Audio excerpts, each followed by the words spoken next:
téléspectateurs, très heureux de vous retrouver pour une nouvelle édition de Terre de Mission, l'émission religieuse de TV Liberté. Au programme aujourd'hui, deux séquences comme la semaine dernière. La première sera consacrée au Christ Roi, l'encyclique Quas Primas dont nous fêtions le centenaire l'année dernière. Nous allons recevoir Philippe Pellet, qui est universitaire franco-hongrois et qui vient d'écrire un petit livre sur le sujet. Est-ce que c'est toujours actuel ou pas? Et puis ensuite une deuxième séquence où de nouveau je vous ferai quelques propositions de lecture pour les semaines qui viennent, voilà, qui partiront en théologie, en spiritualité, en histoire, mais il y en a un peu pour tous les goûts, et voilà, il faut se former aussi par la lecture.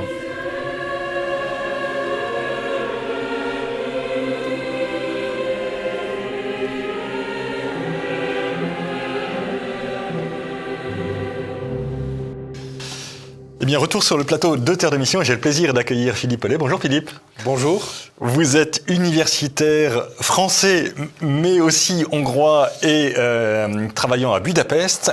Et vous venez de publier un petit livre très joliment édité, ce que je disais avant de commencer, chez Saint-Léger Éditions, sur Royauté sociale du Christ et laïcité, sous-titré « Relire Quas Primas 100 ans après ».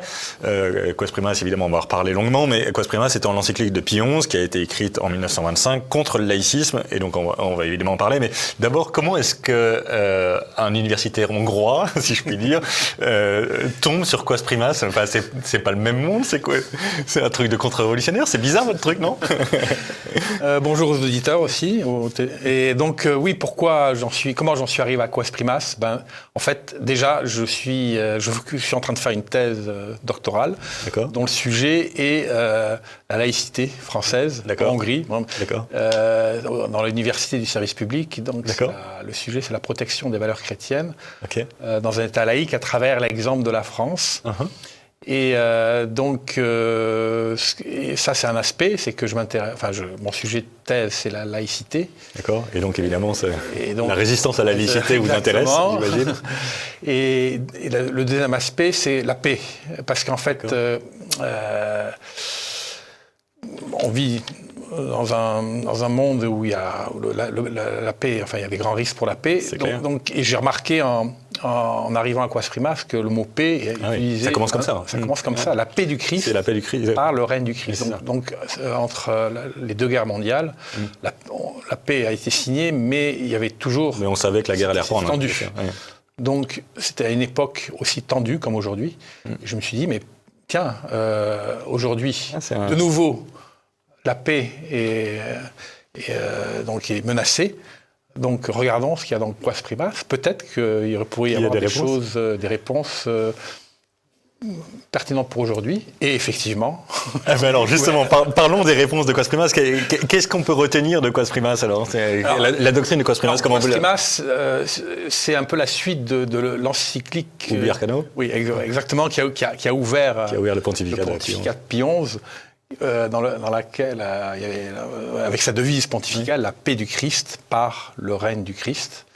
Donc, en fait, il explique dans sa première encyclique, Ubi Arcano de Concilio, il fait l'état des mots de l'époque. Il parle du laïcisme. Il parle aussi de la paix menacée, les familles qui sont attaquées, les politiques qui pensent qu'à leur propre intérêt. Bon. C'est des choses qu'on voit à peu près de quoi il parle. Après, il parle, après le constat, quels sont les remèdes, quelles sont les sources. Alors, la source, c'est effectivement l'abandon de Dieu, en fait, le rejet de Dieu. Et le remède, donc, c'est de se raccrocher au Christ.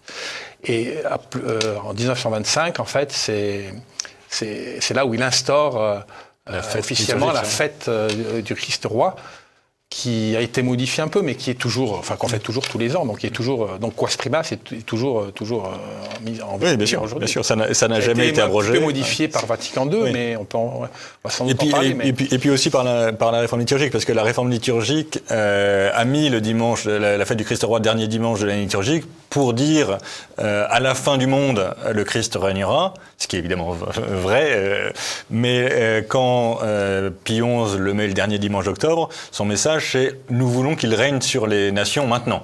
Donc c'est deux connotations un peu différentes. C'est une des conséquences de Vatican II, c'est que c'est un royaume plus eschatologique à la fin des temps, alors que Pie XI, il est écrit dans l'encyclique Quas Primas, c'est vers la fin de l'année liturgique, mais quand même avant la fête, avant la Toussaint. Avant la Toussaint, exactement.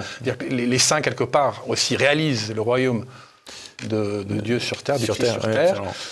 Et donc c'était inscrit, même si c'était vers la fin, c'était à l'intérieur de l'année liturgique. Donc c'est aussi pour maintenant.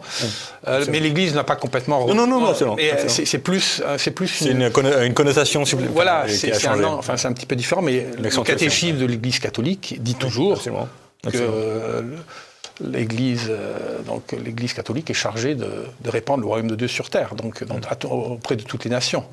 Donc ça n'a pas disparu, mais c'est une... Mais dans le magistère contemporain, est-ce que, pardon pour cette provocation, mais dans le magistère contemporain, est-ce que c'est toujours d'actualité l'enseignement de Quas Primas ? C'est tombé en désuétude, c'est très peu connu, je pense. On en a parlé évidemment au moment du centenaire, mais je ne suis pas sûr que ça a eu un large écho. Il y a eu quand même en France, il y a eu pas mal de dossiers dans plusieurs revues catholiques. Mais l'Église, ça a été un peu effacé parce que en fait, je pense qu'il y a une raison, c'est que Pie XI dit les souverains, enfin les chefs d'État, doivent se soumettre au Christ. Et ça, comme la situation de thèse, c'est-à-dire l'État confessionnel n'est plus, quasiment plus personne.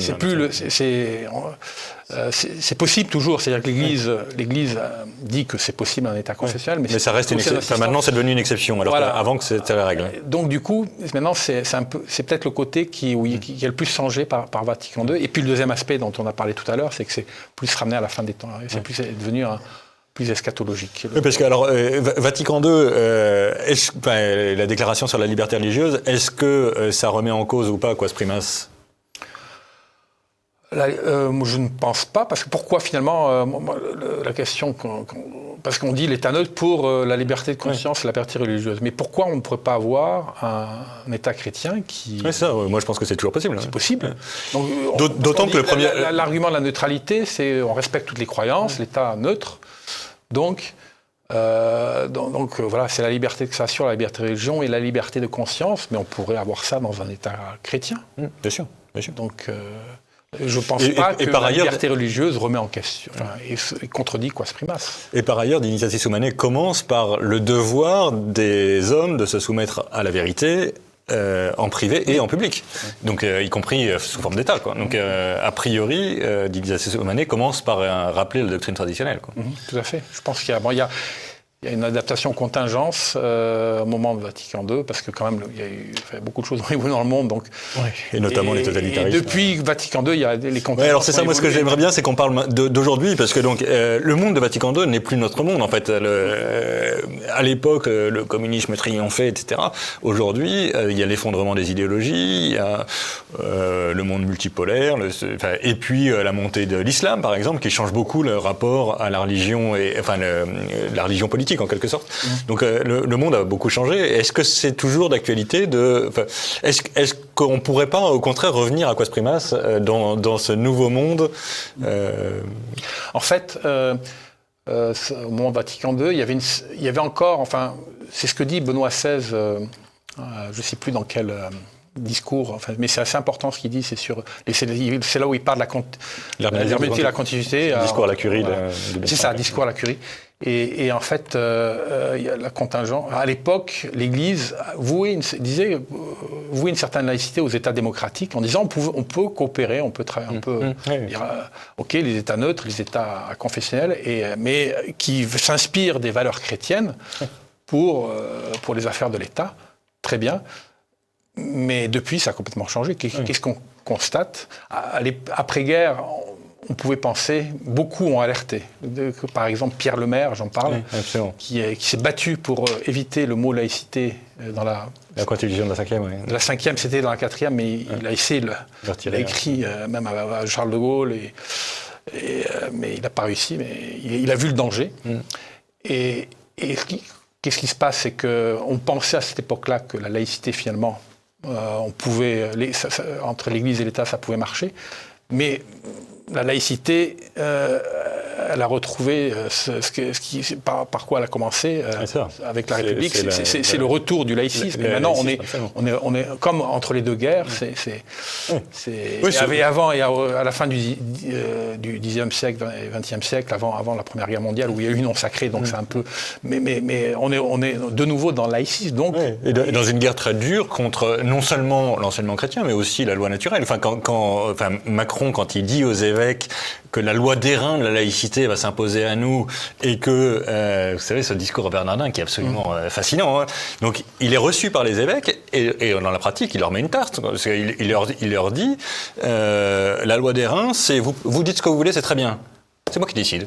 Il dit, attendez, ça va pas. Enfin, vous avez je pense que l'Église devrait...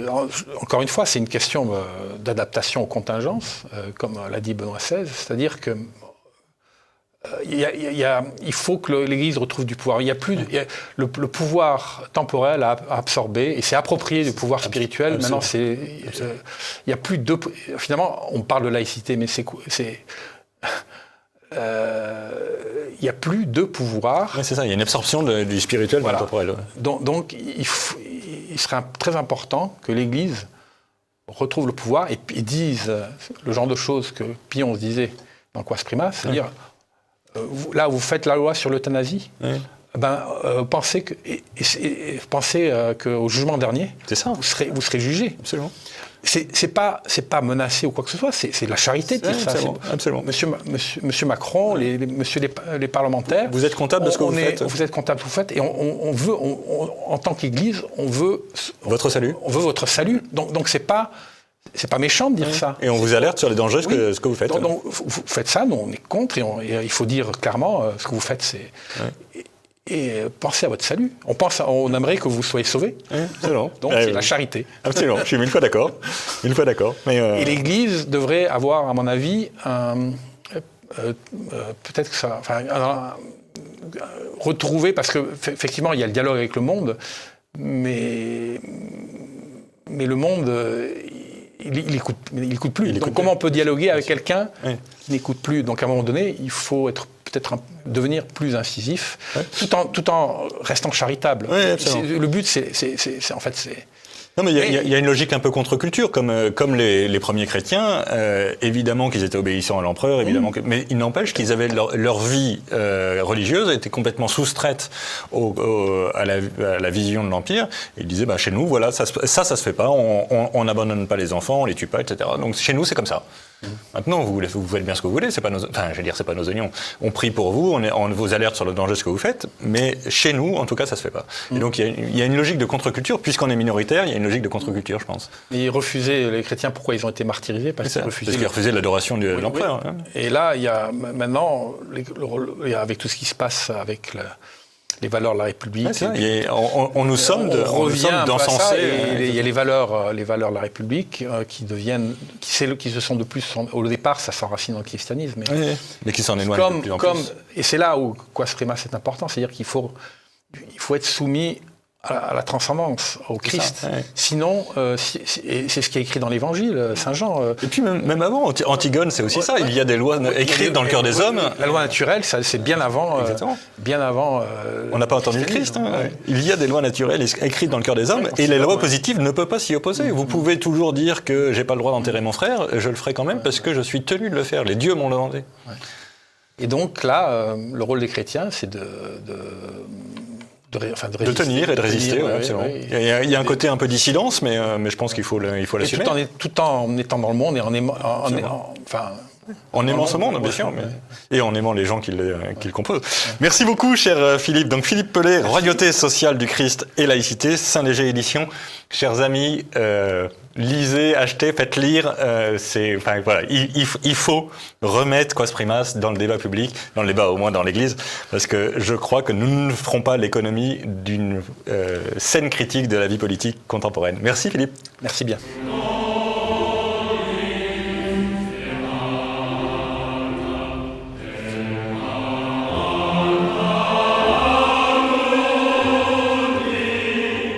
Eh bien, retour retour sur le plateau de Terre de Mission et de nouveau je vous propose quelques pistes de lecture pour les mois ou semaines qui viennent. Encore, comme la semaine dernière, hein, ça part un peu dans toutes les directions, mais voilà, je pense qu'il faut qu'il y en ait pour tous les goûts, de la spiritualité, de la théologie, de la formation, de l'histoire. Je vais commencer par François-Daniel Mijon. J'ai déjà évoqué plusieurs fois sur ce plateau, mais c'est un excellent auteur. Donc François-Daniel Mijon, avec Axel Bonnard, vient de publier un Méditer le rosaire avec Thomas More. Vous savez qui est Thomas More, hein, le chancelier d'Henri VIII, qui a refusé d'être complice du schisme anglican et qui a été décapité pour ça. Immense humaniste, immense homme politique et immense martyr par ailleurs, saint patron des politiques. Et donc François-Daniel Mijon le connaît bien, le fréquente depuis longtemps puisqu'il a fondé un Thomas More Leadership Institute et donc il essaye d'apprendre le leadership à l'école de Thomas More. Et voilà, Méditer le rosaire avec Thomas More, c'est un titre auquel je n'aurais spontanément pas pensé, mais voilà, ça mérite, ça recolorera différemment votre méditation du chapelet. Ça vaut la peine d'écouter ce que saint Thomas More a à nous dire du chapelet. Rien de commun. Karine Neveu, j'ai choisi de suivre le Christ parmi les pauvres. Alors Karine Neveu, c'est une laïque missionnaire, une femme absolument époustouflante, vraiment impressionnante. Elle a été envoyée dans des lieux d'une pauvreté inouïe. Et donc elle a une attache en France, en Touraine en l'occurrence. Et puis elle part pendant des mois au milieu des plus pauvres, alors qu'elle vient d'un monde non croyant. Donc c'est vraiment très édifiant. Voilà, c'est une belle vie. Alors elle est jeune encore, hein, mais c'est vraiment ça. Elle force l'admiration en tout cas. En tout cas mon admiration. J'espère que vous partagerez mon admiration. C'est paru chez Artege. Troisième ouvrage, Florian Michel, La pensée catholique en Amérique du Nord. Vous connaissez peut-être de nom Florian Michel, en tout cas j'en ai parlé plusieurs fois sur ce plateau. Florian Michel est un des meilleurs historiens du catholicisme contemporain et il a publié chez DDB il y a quelques mois, je pense que c'est pas tout à fait récent, mais donc cet ouvrage sur la pensée catholique en Amérique du Nord, et en particulier c'est très intéressant sur les échanges culturels entre les deux rives de l'Atlantique et entre les États-Unis et le Canada. C'est passionnant et pour nous Français, le poids de l'intelligence catholique française en Amérique du Nord depuis lui il fait ça de 1920 à 1960, mais voilà depuis le XXe siècle, c'est très impressionnant et on se dit quand même qu'on a eu des grandes personnalités. Je pense évidemment à Maritain sur qui j'ai fait ma thèse, mais il parle de Gilson, il parle de beaucoup de grands auteurs, et Charles de Coninck qui a été un des grands adversaires de Maritain, mais plein d'autres, voilà, Chenu, des gens comme ça, Jacques de Montléon, qui est moins connu, mais qui mérite d'être connu. C'est vraiment un ouvrage, alors c'est pas du tout fait pour ça, hein, c'est un ouvrage d'histoire, mais c'est vraiment un ouvrage de piété filiale. On se dit, on vient pas de nulle part quand même. Là encore, rien à voir avec ce qui précède, La folle espérance, dont Paul Préau, Tiphaine Néron d'Ancel. Donc Paul Préau, vous connaissez probablement de nom, c'est le modérateur de la communauté Saint-Martin, une des magnifiques nouvelles communautés, entre guillemets, donc qui ordonne beaucoup de jeunes prêtres qui sont envoyés en paroisse diocésaine. Et Tiphaine Néron d'Ancel est mariée et mère de famille, elle est philosophe, et donc ils ont fait ensemble un ouvrage. Voilà, c'est sur la génération des enchantés et évidemment en face, comment est-ce qu'on espère, c'est quoi l'espérance chrétienne, etc. C'est vraiment donc le dialogue philosophe-prêtre est très stimulant. C'est là aussi, là non plus, c'est pas du tout jargonnant, ça se lit très facilement. Et vraiment, c'est stimulant, spécialement si vous avez un rapport quelconque avec la jeune génération, vous avez un intérêt immédiat à lire La folle espérance. Voilà, c'est nous là non plus. Enfin, on n'est pas chrétien comme ça par hasard. On est en particulier chrétien parce qu'on a cette folle espérance dont il parle. Et cette folle espérance, évidemment, elle est au ciel, mais elle a aussi vocation à s'incarner dans ce monde. Et il faut arrêter d'être toujours des prophètes de malheur. Évidemment que beaucoup de choses vont mal dans ce monde. Il n'empêche que les signes d'espérance sont nombreux. J'évoquais la semaine dernière la marche pour la vie. Quand vous voyez ces milliers de jeunes qui se battent pour la vie, écoutez, ça force l'admiration. Et dernier ouvrage, le père Jean-Georges Boglin, je ne sais pas comment on prononce, pardon, mon père, si j'ai écorché votre nom, prêtre du diocèse de Strasbourg, chanoine du diocèse de Strasbourg, docteur en théologie et en droit canonique, et qui revient sur ce chiffre 7, qui est, comme chacun sait, un chiffre important dans la Bible.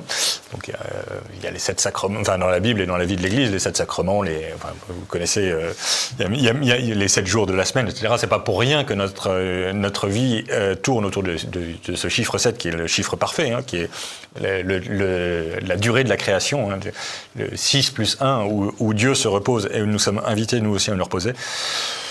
Voilà, 6 étant le monde de l'imperfection et le 7 le monde de la perfection. Donc voilà, Père Jean-Georges Boglin, le 7, chiffre de la bénédiction de Dieu, c'est très érudit, mais très, j'allais dire reposant, c'est pas exactement le mot, mais voilà, je pense que c'est pas pour rien que Dieu s'est reposé le 7e jour. Cet ouvrage, je m'attendais pas voilà, j'avais pas d'idée préconçue en l'ouvrant. Mais voilà, c'est très érudit, mais c'est très très apaisant parce que c'est le chiffre de la plénitude où Dieu est présent en quelque sorte. Voilà, c'est paru chez Teki Éditeur. Ainsi s'achève notre émission. La semaine prochaine, ce sera Jean-Pierre Mogendre qui animera Terre de Mission. Nous nous retrouvons dans 3 semaines. Et d'ici là, que Dieu nous garde.